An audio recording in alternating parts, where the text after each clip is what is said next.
Dobrý den, rádi bychom vám ukázali, jak se dokáže vytunit vagon Českých drah. Prosím, tady vidíte jednoznačnou ukázku.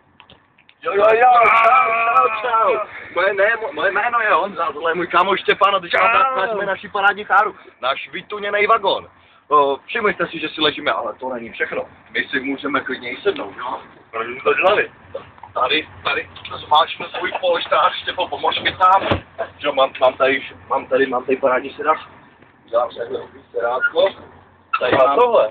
Tady mám v zavazadlovém prostoru boty, tak mi spadl čas, tak to si nevšimejte. Jinak jo, máme nádherný výhled, ale tak tamhle mrak je. Zdar, kámo, máš se? Počkej, já si sednu, tady si dám takovou tu opěrku, že?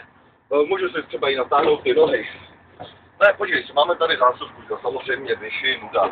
Hodím si stoleček, jo, počítač, počítač mám popravit, že tady samozřejmě nemám, ale co už. No, kdyby mě počítač nebavil, že jo? Můžu si vzít časa. A čtu si, ale ty si řekne, Honzo, co když najednou bude tma? A říkám, nějaká tma nemůže rozejít, protože já tady mám to světýlko. Takže jedu ve tmě a čtu si. A najednou zjistím, co? Mně je zima. Tak já normálně půjdu a i když mi je zima, tak já si klídku přitopím.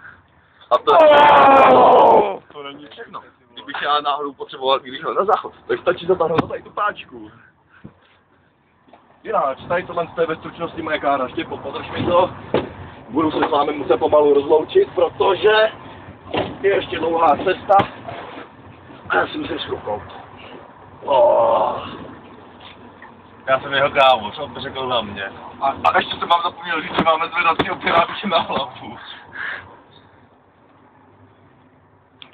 Epic, yeah.